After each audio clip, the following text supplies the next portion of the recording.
मैं अपनी भाभी से आजकल बहुत नज़र चुराता था, क्योंकि मैं नहीं चाहता था कि वो मुझे फिर से वही काम दे जो मैं नहीं करना चाहता था।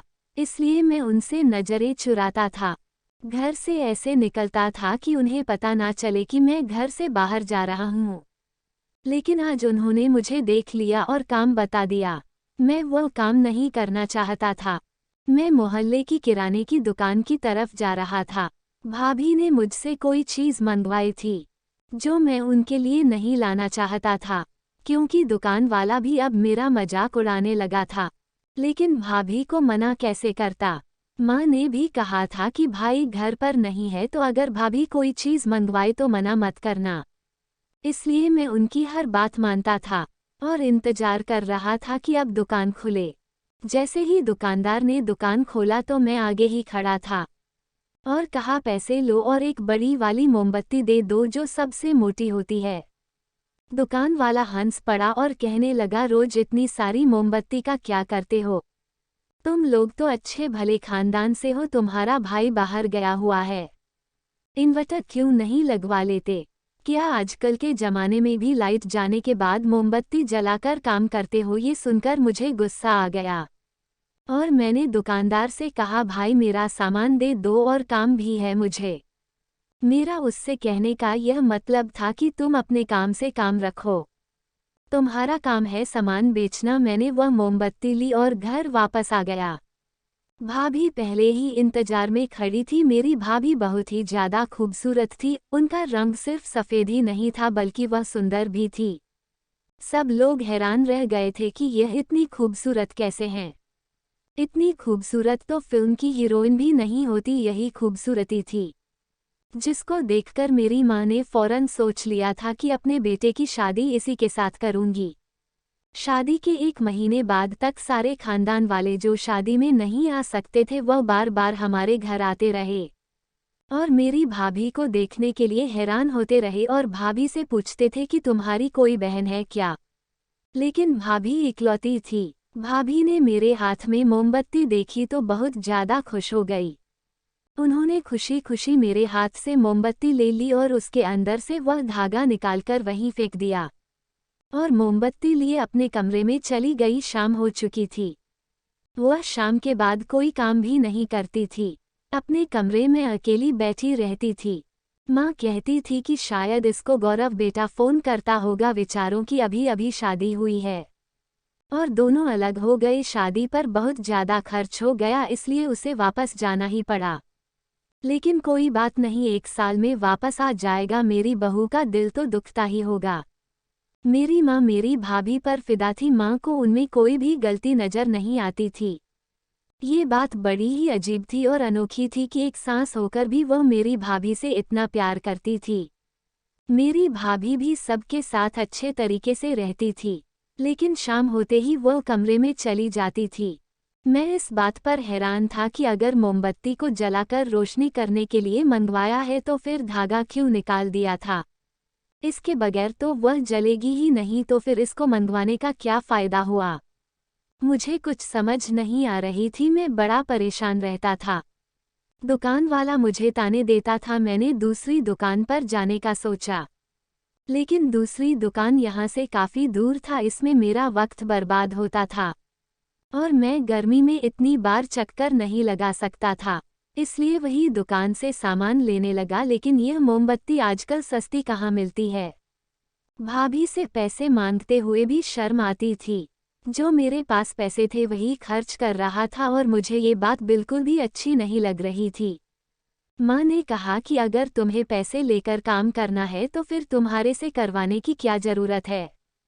लेकिन ये सब कुछ हो क्या रहा था? ये बात तो ठीक है, घर में लाइट जाती थी और मोमबत्ती को लाइट के लिए ही इस्तेमाल किया जाता है। इसका मतलब कि भाभी भी यही करती थी।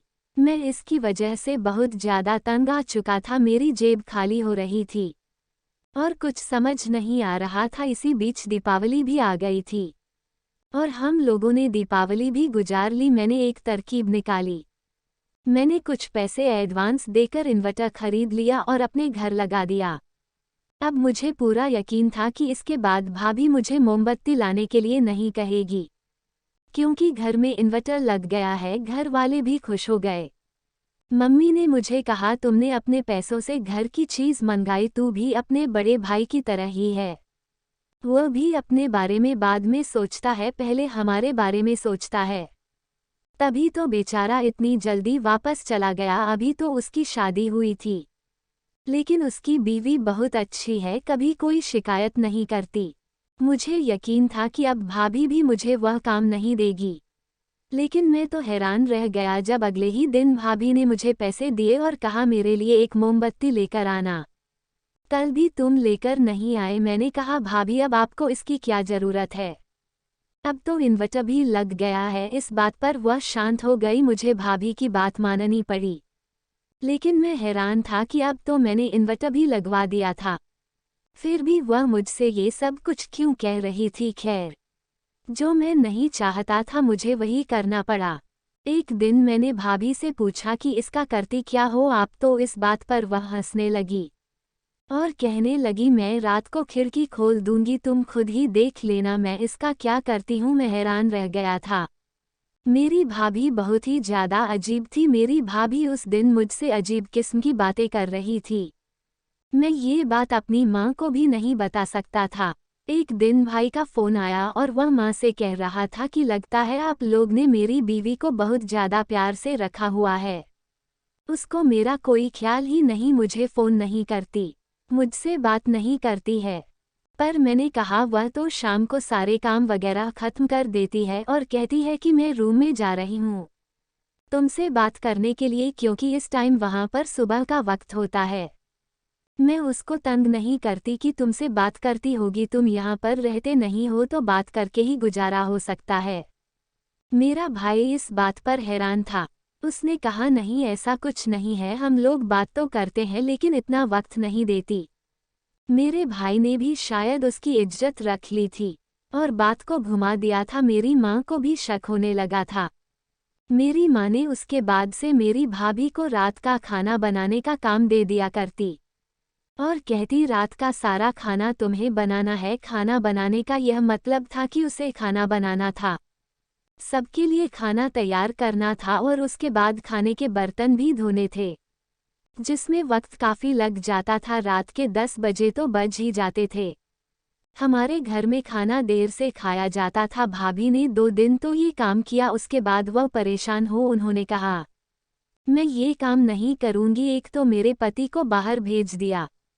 शादी में तो आप लोगों ने ऐसा कुछ नहीं बताया था कि वो इतनी जल्दी वापस चला जाएगा, और ऊपर से मुझे घर के काम करवा रहे हैं। मैं दिन का खाना बनाया करूँगी, रात का खाना मैं नहीं बना पाऊँगी। जब उन्होंने इनकार कर दिया और अपने कमरे में आ गई, तो फिर मैं भी क्या करती। घर के झगड़े होते और कुछ ठीक भी नहीं होता। मेरी माँ इस तरह की नहीं थी, उनको ज़्यादा झगड़े करने का शौक नहीं था, इसलिए वह भी खामोश हो गई और मैंने भी सोच लिया कि मैं भी देखूंगा कि भाभी क्या करती है। और उन्होंने खुद ही कहा था कि मैं खिड़की खोल दूंगी और तुम खुद ही देख लेना। मैंने सोचा कि आज रात उनके कमरे की खिड़की के बाहर जरूर आऊंगा। उनका कमरा एक कोने में बना हुआ था, बाहर छोटा सा बाथरूम था। ये हिस्सा भाई को इसलिए दिया गया था कि उनकी नई शादी हुई थी, तो वह लोग थोड़ा साइड पर रहे। मुझे यह अच्छा तो नहीं लग रहा था क्योंकि रात का वक्त था। अगर मुझे कोई देख लेता कि मैं भाभी के कमरे की खिड़की के बाहर खड़ा हूँ और अंदर झांक रहा हूँ तो मेरी बहुत बेइज्जती हो जाती। मम्मी तो ना जाने मुझे क्या क्या बातें सुनाती। एक तो उसका पति घर पर नहीं है, तू कौन होता है रात के टाइम उसके पास जाने वाला। मैंने आसपास देखा तो कोई भी नहीं था।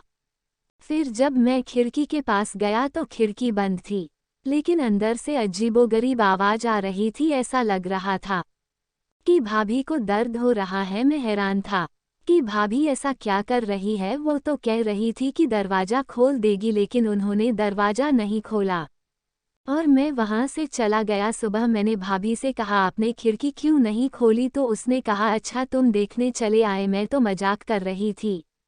तुम्हें शर्म नहीं आती, तुम मेरे कमरे में झांकोगे? मैं शर्मिंदा हो गया और कहा, नहीं मैं भी मजाक ही कर रहा था, नहीं आया था। इस बात पर वह भी हंसने लगी और कहने लगी, कोई बात नहीं, मैं खिड़की खोलना भूल गई थी। मुझे कुछ समझ नहीं आ रहा था, उनके मूड का भी पता नहीं चलता था। कभी कोई अजीब सी बात कर देती और कहती मैं मजाक कर रही हूँ, और कभी सीरियस में भी अजीब सी बातें कर देती थी और कहती थी कि मैं मजाक नहीं कर रही। मेरी माँ को भी भाभी से तकलीफ होने लगी थी, उनकी हरकतों पर गुस्सा आने लगा था। अगर मोहल्ले से कोई आता तो मेरी माँ उसकी बुराई भी करती थी, जबकि मोहल्ले वाले कहते थे कि बड़ी किस्मत वाली हो, इतनी खूबसूरत चांद जैसी बहू मिली है। मेरी माँ कहती थी कि खूबसूरती का अचार डालूं, क्या कोई योग्य भी होना चाहिए, जबकि यही माँ थी जो पहले कह रही थी कि लड़की को खूबसूरत होना चाहिए ताकि सारे देखे तो देखकर जल जाए। घर के काम तो आजकल किसी भी लड़की को नहीं आते, शादी के बाद ही सीखते हैं। लेकिन अब मेरी माँ का नजरिया बदल गया था।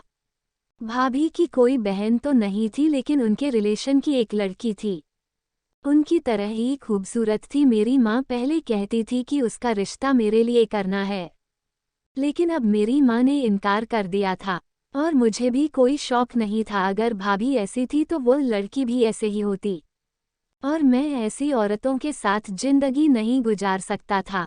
भाई यहाँ पर नहीं था, अगर उन्हें पता चल जाता कि इस तरह की हरकतें हो रही है तो वह भी हैरान होते और परेशान भी। अगले दिन फिर से इंतजार कर रहा था कि आज खिड़की खुली होगी, लेकिन आज जब मैं जाने लगा तो मेरी माँ ने मुझे देख लिया।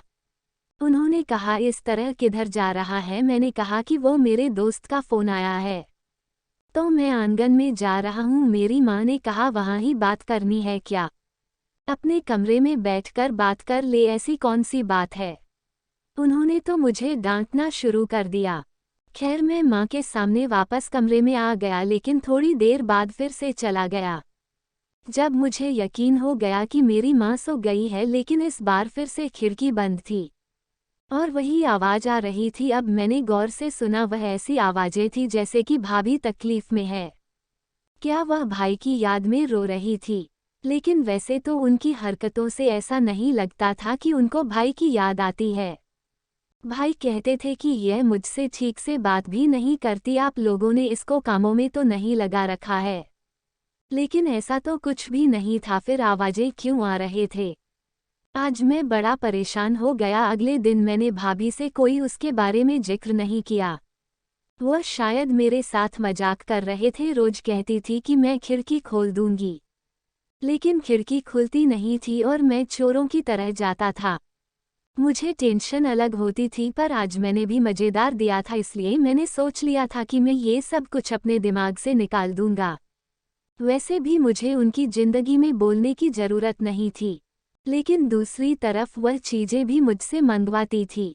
तो फिर मैं क्या करता। एक दिन भाई का फ़ोन आया और उन्होंने कहा कि वह 3 महीने के लिए आएंगे, और उसके आने में ज़्यादा दिन नहीं है क्योंकि उसको छुट्टियां मिल रहे हैं।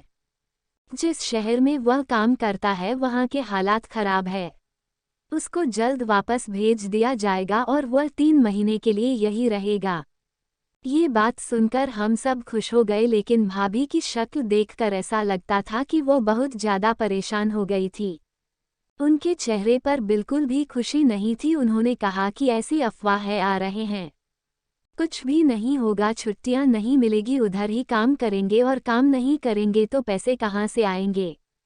मेरी माँ ने सीधा कह दिया तुम्हें तो खुश होना चाहिए कि तुम्हारा पति वापस आ रहा है, लेकिन तुम्हें तो काम और पैसे की पड़ी हुई है।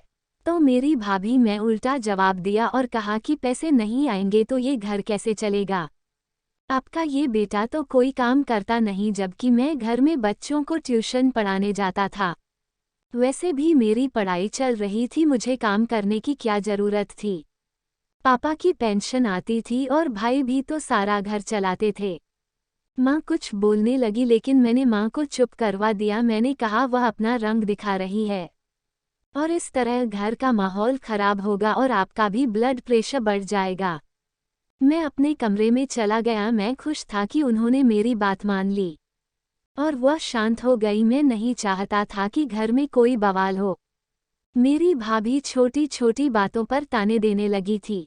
वो हमें बताने लगी थी वह किस किस्म की औरत है। मैं भाभी से दूर रहता था, अपने काम से काम रखा था।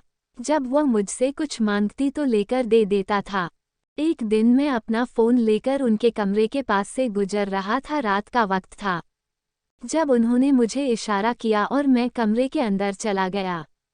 मैं समझा कि वह मेरे साथ मजाक कर रही है। मैं वापस जाने लगा, लेकिन जैसे ही जाने लगा मेरे कदम रुक गए क्योंकि उन्होंने कमरे की खिड़की खोल दी थी। इसका मतलब यह है कि आज वह मजाक नहीं कर रहे थे। खिड़की खुली हुई थी और मैं अंदर झांक कर देख सकता था। मैं यह मौका नहीं जाने देना चाहता था। अगर मेरे हाथ उनकी कमजोरी लग जाती तो मैं जरूर माँ को बता देता और अपने भाई को भी, लेकिन भाभी को पता नहीं था कि आज उन्होंने कितनी बड़ी गलती कर दी। अब मेरे दिल में उनके लिए बिल्कुल भी इज्जत नहीं थी। वो मेरी माँ के साथ झगड़ा करती थी और मुझे ये सब कुछ पसंद नहीं था। मैं आगे बढ़ गया और काफ़ी हैरान भी था कि क्या होने वाला है। खिड़की खुली हुई थी और कमरे की लाइट भी ऑन थी। देखने के लिए गर्दन अंदर की तो सामने का मंजर पहले तो मुझे ठीक से दिखाई नहीं दिया। उसके बाद जब देखा तो हैरान रह गया, मेरे होश ही उड़ गए। अब मुझे पता चला कि भाभी को दर्द क्यों होता था, क्योंकि भाभी मोमबत्ती जलाकर और उसे पिघलाकर अपने चेहरे और हाथों पर लगा रहे थे। गर्म गर्म मोमबत्ती लगाकर जब वो सामने बैठी थी तो बहुत ही अजीब लग रही थी। उन्होंने भी मुझे देख लिया। मैं अंदर झांक रहा हूँ और मेरी तरफ देखकर अजीब से देखने लगी। मुझे डर लगने लगा और मैं वहाँ से चला गया। भाभी ने सुबह जब ये बात की तो मैंने कहा, आप ये क्या कर रहे थे? उसने कहा कि तुम्हें क्या लगता है मैं इतनी खूबसूरत क्यों हूँ? मैं रोज रात को अपने चेहरे पर मोमबत्ती लगाती हूँ, वही लगा रही थी और उसकी वजह से मेरे चेहरे की सारी गंदगी मेरी शक्ल से उतर जाती है, तभी मैं इतनी खूबसूरत लगती हूँ। मैंने सोच लिया था कि भाभी पागल है और दोबारा मैंने उनसे कोई बात नहीं की कि खूबसूरती के लिए कोई अपने आप को इतना दर्द देता है। जो इंसान अपना नहीं होता वह किसी का नहीं होता। जब वह अपने साथ इतना जुल्म कर सकती है तो कल को किसी के साथ भी कर सकते हैं।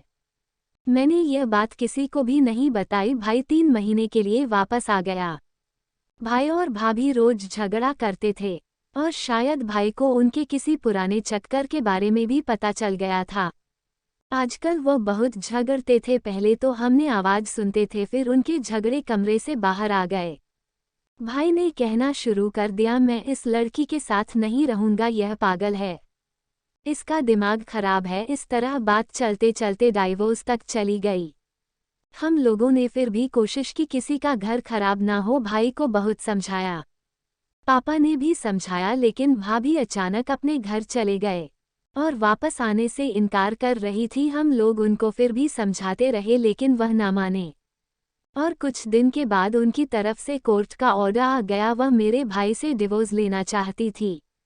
अब मेरे भाई को भी गुस्सा आ गया और मेरे भाई ने कहा, मैं तो पहले ही इसको रखना नहीं चाहता था, आप लोगों की वजह से सब्र कर रहा था। ना जाने भाभी किस तरह की थी, वह क्या चाहती थी। उनको खुद पर बहुत ज्यादा गुरूर था। मेरी माँ भी काफ़ी परेशान थी क्योंकि मामला कोर्ट तक चला गया था। मेरे भाई ने कहा, आपने लड़की की शक्ल देखी लेकिन इसका किरदार और इसकी अकल नहीं देखी, केवल शक्ल देखकर इसको ले आई। दोस्तों, आप लोगों से भी गुजारिश है कि किसी का भी केवल खूबसूरती ना देखें, सब कुछ देखने के बाद ही शादी करें, क्योंकि शादी कोई खेल नहीं है। तो दोस्तों, ये थी हमारी आज की कहानी। आशा है आपको पसंद आई होगी। आपका क्या कहना है इस कहानी के बारे में कमेंट करके हमें ज़रूर बताएं।